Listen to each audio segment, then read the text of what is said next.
Hello, and welcome to this PowerFilm and EPs webinar. And now I would like to introduce today's presenters. With us today is Sam Jones. Sam is a research and development engineer at PowerFilm. And joining Sam today is Sarah Houghton. Sarah is a senior field application engineer at EPs. To read more about the speakers, please take a look at the speaker bio area next to the right of the main presentation window. Now, Sam and Sarah, welcome to today's event. And with that, I'd like to pass things along to Joe Ward to get this presentation started. So, Joe, go right ahead. Thank you, Katie. Thank you, everyone, for attending our webinar. We're really excited to be able to present to you today, and I'm excited to have one of our key partners in the energy harvesting ecosystem joining us today on this session. This is really exciting for us. We've got 500 people signed up for this webinar. It just shows you how people are very interested in energy harvesting. It's been around a while, but there's been a lot of innovation lately, and that's what you're going to see through the course of this presentation today.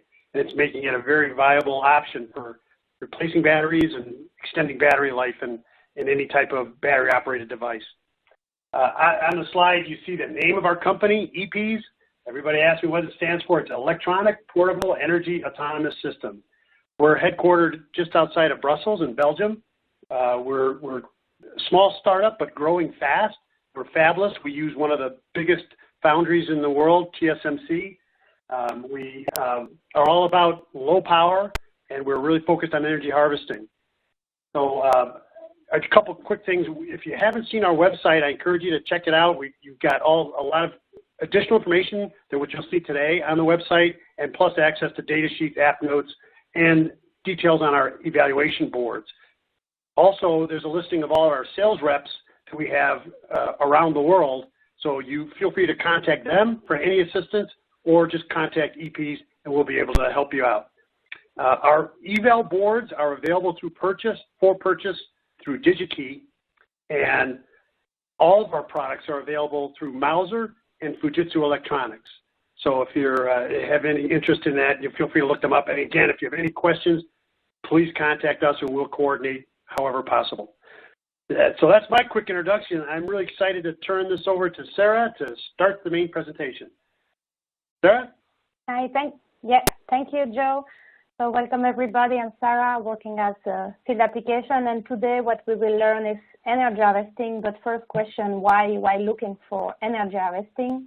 As you may know, the optimization of each device consumption and the power management cause headache to end user and the industry. How should you best improve your device feature, and how about changing battery each day or get it recharged? How can you estimate the real lifetime? How can you extend it in order to remove the maintenance cost? How much is it going to cost you changing the battery, and actually who's in charge of replacing the battery? Which feature should you implement? What the battery size? How to optimize everything? And actually, energy harvesting is a solution to all those problems. It provides you energy every day to supply directly your device and remove the maintenance issues. But how does it work, and what do you need actually to get energy from the ambient sources? First, what you will need is an harvester to transform the energy into electrical power. And you will also need a storage element, actually a rechargeable one, that you can use to store energy for later use, like a sensor measurement or radio communication. In this webinar, we will focus on indoor and outdoor lights using our partner's PowerFilm PV cells. Energy harvesting required an AEM. This is our PMIC project, Ambient Energy Manager, and it's placed between the harvester and the storage. But we will now look at why do you need an AEM for PMIC in between the harvester and the storage. The two first reasons are about the harvester. We will actually take care of extracting the maximum power from the harvester, and also we will take care of the cold start, meaning that we will enable the system so the AEM will start alone. It doesn't need any other supply. As soon as we have 300 megawatt, 380 millivolts, it will get started and it will collect the energy. It will also take care of energy transfer, efficient energy transfer in between the source, the storage, and actually your hardware device you would like to supply. And finally, it will take care of the storage element, meaning it won't get it overcharged or over discharged, and everything is included in the AEM.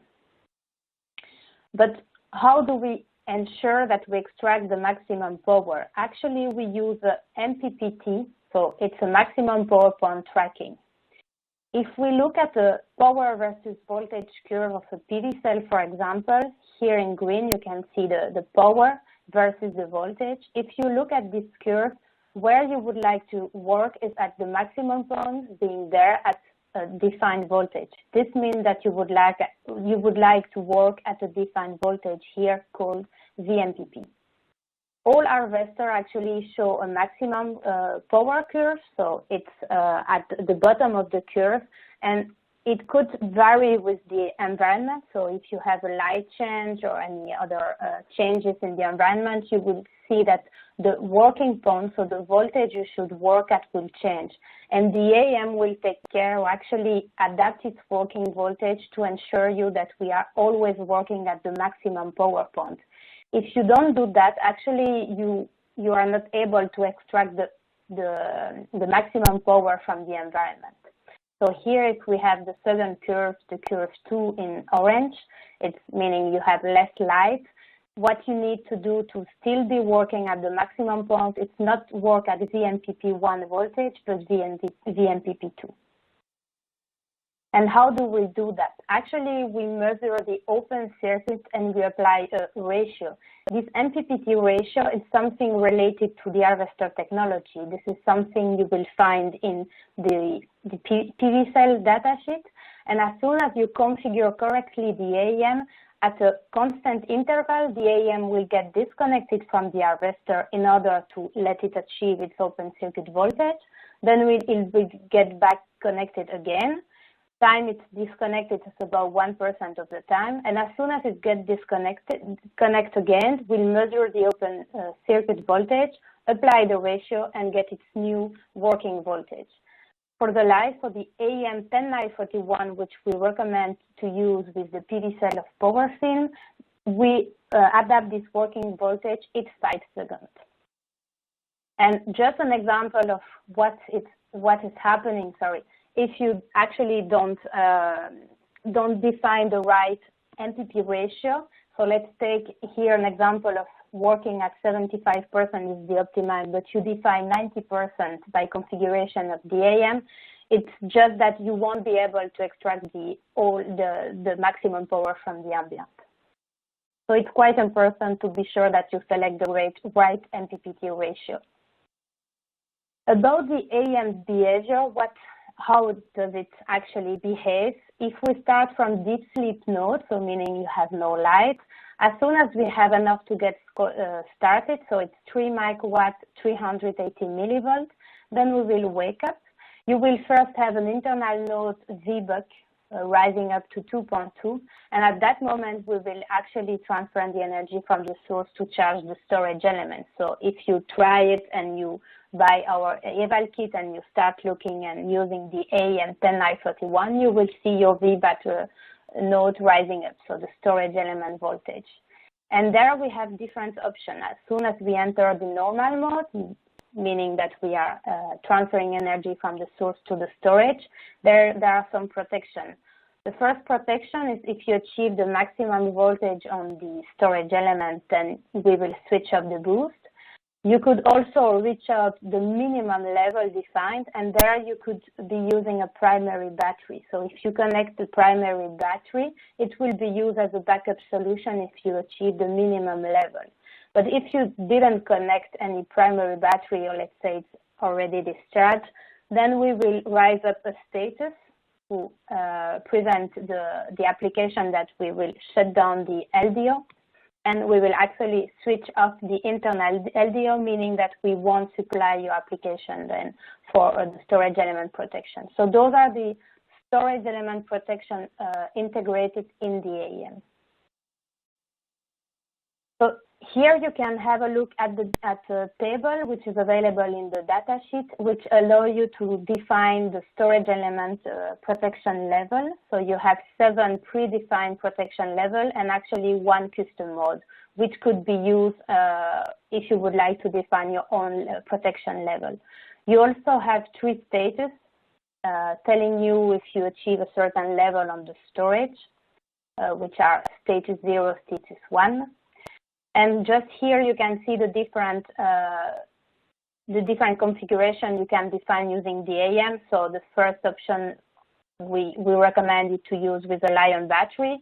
You can see here in yellow the different voltages you actually will getting out of the AEM. So I'm sorry I did not mention it, but actually we have internal converter integrated in the AEM, which are providing you regulated output voltages. Here VHV or VLV, so you have 2 options that you can either disable or enable. If you enable, then you will have a 3.3, 1.8 or 2.5, depends the configuration you choose, but you will have well-regulated voltages to directly supply sensor, radio, microcontroller, anything you would like to supply. And if you don't, if you are using a supercap, we actually have specific balancing circuit if you are using dual cell supercapacitor, but here you can see 3 options for the storage if you are using a supercap, which will allow you to use a single cell that we will charge up to 2.7, discharge to 2.2, and you will get 1.8 on HV out and 1.2 on LV out, so VHV, VLV. And you have 2 options for the dual cell supercapacitor, providing you either 3.3 or 2.5 on VHV. If you don't want to use those predefined configuration mode, then you can use the custom mode, which needs 6 additional resistors, but you can define your own overcharge, over discharge level protection, and also the VHV voltage you will get out from the AEM. So this is the entire family. You have the AEM 10941 we recommend to use with photovoltaic sources, the AEM 2940, which is mostly used for thermal, and you have the AEM 3940 that you could use with AC sources. But here let's focus on the AEM 10941 used with our PowerFilm PV cell. One big question is, how do I start to integrate energy harvesting in my device? What we recommend you to look at is first what you would like to supply. What's the sensor MCU or radio you would like to supply, and what's their consumption? As soon as you have an idea of the consumption of your application, you can estimate the energy you need to boost out of the AEM, actually boost in the storage element, and having an idea of when the light source is available, you can estimate the power source you need to get from the PV cell. And there you can also estimate the energy you need to store for the time you don't have power. So let's say for a day you have 8 hours of light, you have 16 hours without any light, and you have to store energy to supply the application for those 16 hours. And this is how you can start, let's say, sizing the element. You have an idea of the power you are looking from the PV cell, an idea of the light you will have, and this is quite helpful to size and choose the right PV cell. And knowing how much energy you would like to store, then you can size the storage element, either a supercap or battery. So those are the different questions you should ask yourself before starting. You can also contact us and we will help you to size the different elements. And those are the different questions we will ask you about the consumption of your load, what different voltage you require, do you have any current bit, which is quite important to size correctly the storage. Do you need any backup solution? As I mentioned, we have the primary battery option. What autonomy do you need? It's quite important also to size the storage, and which environment and when the source is available. This is quite important also to discuss with PowerFilm and size correctly the PV cell you should be using for your application. And as soon as you have all those questions answered and an idea of what should be tested, then you can start using our eval kit. As Joe mentioned, we have devices available on Mother, some eval kit, but we also have an eval kit dedicated for this with our partner PowerFilm.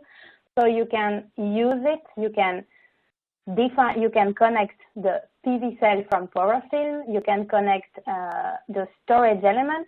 So it could be either a supercap, you have a footprint in the bottom, or battery, and you can directly supply your application with the LV output voltages you got out, so LV out here and HV out. So this is the kit, and if we open the box, we will move on to PowerFilm's part, and I think we will continue first with Kip and then with Sam.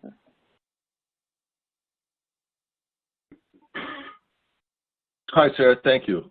So this is Kip Johnson from PowerFilm. Also, I want to thank everyone for taking the time to attend today. We're excited to work with EPs as a partner and to present energy harvesting solutions and capabilities.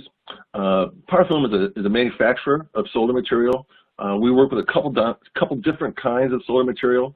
Our film material, shown in the top picture on this slide, is a very thin, very flexible, very durable material. We also work with traditional crystalline cells, which are shown in the picture. The film material we manufacture ourselves in-house. We're a US-based manufacturing company, and because we control the manufacturing process, we can make those cells in most any physical dimension and most any voltage required for your applications. And so our business is really sort of three segments: a military business and then a custom solution, really targeting at commercial and industrial applications. The film material will work, as I think Sarah alluded to, in indoor as well. Of course, the power requirements or the power available for indoor light is much less than outdoor light, but Sam will walk through a variety of applications there. So again, I want to thank you for taking the time out of your day to attend the webinar, and I'll turn to explain some of the PowerFilm capabilities. Hi, thanks, Kip. My name's Sam Jones. I'm a research and development engineer here at PowerFilm,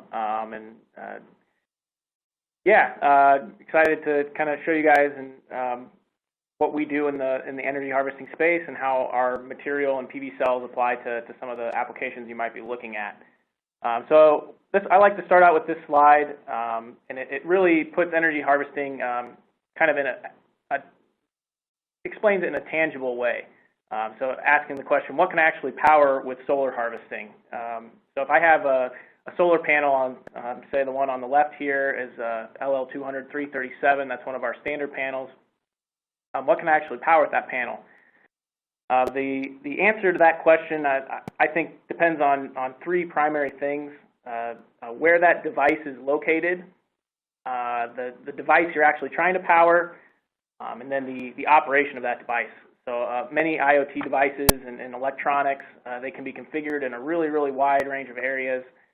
In this example, we'll show Bluetooth Low Energy, since it's a very, very common protocol used in a lot of IoT devices. It can be configured ultra low power, but it also has some higher power consumption modes. So it's a really great example to show the wide range of things you can do with energy harvesting. So if I take this panel and I am in an indoor space, I put it underneath a desk, it's going to be, obviously very dim environment, but we will still be able to extract, even in a dim environment, some energy, and we can support a Bluetooth sensor, and maybe it can't support a standard connection, but maybe we can update that every couple minutes. Take that panel and put it on top of the desk, a little more light available. Now we can start looking at higher power consumption modes of that Bluetooth sensor. We can actually support a real Bluetooth connection that updates data once a second. If you take the panel and get closer to, say, like a window, even a brighter environment, maybe we can update 10 times per second. If you take the panel and you go outside, it's even brighter.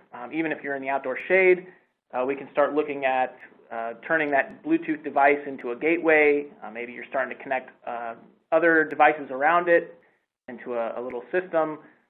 You may not have enough power to run that all the time, but you could start playing around with some partial duty cycle stuff. And then finally, if you point that panel directly to the sun, you'll get the most power out of the panel, and you may in fact get enough power to run that all the time. So that kind of gives you a good idea of just the wide range of power generation from a panel, and then the wide range of configuration that you can get in all these IoT devices. And it's extremely important to understand both the location of where you're operating and then both the power consumption of your device. Both are very important. I mean, it can be thousands of times less power, but that even at that low power level, you can still do useful things. So when I talk about energy harvesting and light energy harvesting, it's kind of good to define what the difference is between traditional outdoor solar applications, which are optimized for solar spectrum and outdoor lighting, versus kind of when you think about energy harvesting and indoor light. So in the next two slides, I kind of break it into a primary factor and then a secondary factor. So when you talk about the difference between indoor and outdoor light, the biggest factor is intensity. So my first point here is power generation changes linearly with light intensity. I mean, if you look at the charts on the right side, you can see that as the light level or lux decreases, the power generation from the panel also decreases. And in parentheses, I say ideally, because my second point is that minor material defects in the panels that you wouldn't normally see under normal conditions and direct sunlight, they become increasingly significant at lower light levels, especially indoors. So a lot of traditional solar panels that are not made and manufactured to be used in lower light environments, those material defects can actually render the panels kind of inoperable. So that's a lot of the customers that we work with. I recommend doing something, or I recommend considering orientation and installation agnostic. I don't know if I coined that term, but I like to use it.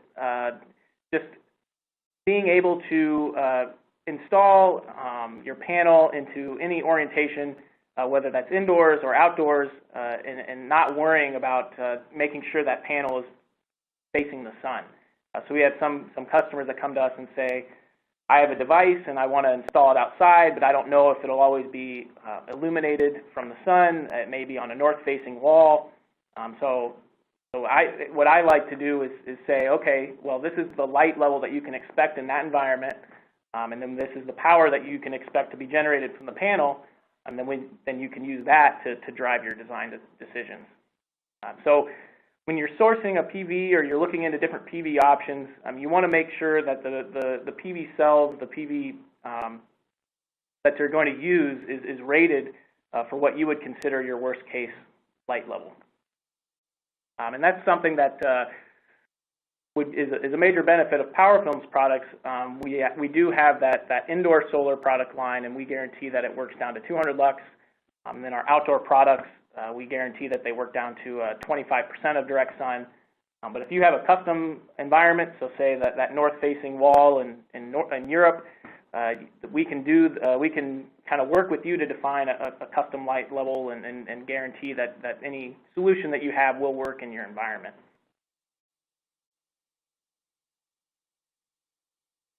And secondarily, spectrum will affect the power output of a panel.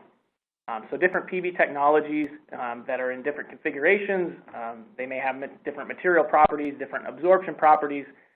They will react differently to different light spectrums and light sources. So on the right, you can see that I show the power generation for three common solar technologies under an LED spectrum, and then on the bottom, you can see the performance under an incandescent spectrum. So under LED, amorphous silicon actually outperforms crystalline silicon and triple junction gallium arsenide. And then under an incandescent spectrum, that behavior is somewhat flip-flopped, where the crystalline silicon outperforms the amorphous silicon in the gallium arsenide. And it's also interesting to note that gallium arsenide, if you're familiar, is actually a very, very high efficiency PV technology that under a solar spectrum would outperform any of these technologies. But since it has multiple junctions, multiple layers that are all tuned to absorb a specific wavelength, when you take that wavelength away, that PV module all of a sudden does not perform very well. So you want to make sure that the PV that you source is rated and optimized and will work for whatever spectrum that you expect in your environment. And finally, related to spectrum, you're going to hear me talk a lot about lux level in this presentation. And the reason that we use lux is because that is the industry standard for brightness. But actually, it's a pretty ambiguous measure of power density or photon density, which is really what a solar panel cares about when you're talking about power generation. How many photons is it absorbing to drive that current? So you want to understand the correlation between lux and the power output of the panel. So on the bottom left, you can see the color response of a lux meter. So if your light source is green light, your power density at 200 lux is going to be a lot lower than if it's red light at 200 lux, because the response of that lux meter is much different for red light than it is for green light. That's just one note to make sure that you understand that lux, it does not directly correlate to power output of a panel. You would want to make sure that the lux that you're reading is for the spectrum that the panel is rated for. But again, it kind of gets a little bit confusing, so I mean, definitely reach out if you have questions, and then we can help you walk you through and make sure that you understand the power generation available in your environment. I wanted to go through and talk about PV lifetime. So again, when you're talking about energy harvesting applications, the end of disposable batteries, you want to make sure that you're replacing the disposable battery with something that can last a long time. So the good news is that you can easily achieve really, really long lifetimes with solar and solar energy harvesting. You just have to make sure that you are using the right protections and you have the right materials. So